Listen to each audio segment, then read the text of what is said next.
दोस्तों नए साल में टीआरआई की तरफ से मोबाइल यूजर के लिए एक तोहफा आया है। दोस्तों टीआरआई का मतलब है telecom regulatory authority of India और भारत में जितने भी सिम कंपनियां हैं उनको टीआरआई के अंडर में काम करना पड़ता है। पहले टीआरआई ने कंपनी को आदेश दिया था कि वो अपने प्लान में सुधार करे, वो अपने प्लान में चेंजेस लाए और आजकल जो रिचार्ज प्लान इतने महंगे होते जा रहे हैं उनको कम करे और जो वैलिडिटी केवल 28 दिन की होती है उसको बढ़ाकर 365 दिन करें। और दोस्तों आपको याद होगा कि पहले रिचार्ज जो होता था वो कूपन से चलता है, यानी कि 10 वाला रिचार्ज हो गया या फिर 20 वाला या फिर 30 वाला। अब वो 10 वाले रिचार्ज दोबारा शुरू होंगे और दोस्तों अब जो रिचार्ज होता है वो 28 दिन के अंदर खत्म हो जाता है। लेकिन अब टेंशन लेने की बात नहीं है।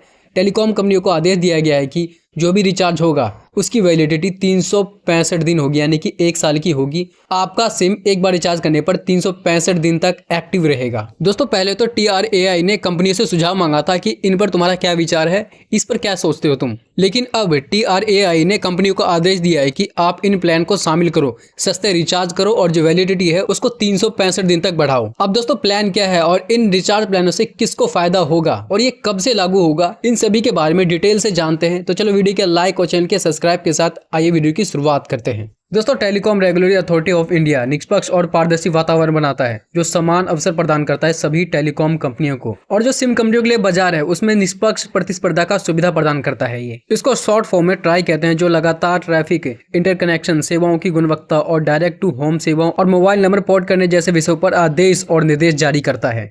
अब दोस्तों नए नियमों के अनुसार उपभोक्ता अब अपनी आवश्यकता के अनुसार केवल वॉइस कॉल और एसएमएस सेवाओं के लिए रिचार्ज कर सकते हैं, और जो लोग डेटा सेवा का उपयोग करते हैं वे अलग से डेटा पैक का चयन कर सकते हैं। इसके अलावा ट्राई ने कंपनियों को सस्ते रिचार्ज का भी प्लान को ऐड करने को कहा है। ट्राई ने टेलीकॉम ऑपरेटर को निर्देश दिया है कि वो ऐसे प्लान लाए जो केवल वॉइस कॉल और एसएमएस पर निर्धारित हो, यानी कि जिनको इंटरनेट की आवश्यकता नहीं है वो भला इंटरनेट वाला महंगा रिचार्ज क्यों करें। कंपनियों को ऐसे सस्ते प्लान लाने होंगे जो केवल वॉइस कॉल या फिर एसएमएस पर निर्धारित हो, और इस प्लान से बेसिकली उनको फायदा होगा जो फोन तो रखते हैं बट रिचार्ज कम कराते हैं, या फिर वो लोग जिनके पास 2 सिम है और वो चाहते हैं कि दोनों सिम एक्टिव रहे, क्योंकि हम सभी को पता है कि सिम को एक्टिव रखने के लिए रिचार्ज करवाना पड़ता है। इस पहले आदेश से उनको फायदा होगा जो फोन कम यूज करते हैं, जिनके पास कीपैड का फोन है और जिनके पास 2 सिम है और वो चाहते हैं कि वो सिम एक्टिव रहे, यानी कि सिम को एक्टिव रखने के लिए हमें बार बार रिचार्ज करवाना नहीं पड़ेगा। दूसरा आदेश ये है कि अब 10 रुपए का रिचार्ज भी होगा, यानी कि जो पहले कूपन वाला सिस्टम था 10 रुपए का रिचार्ज होता था,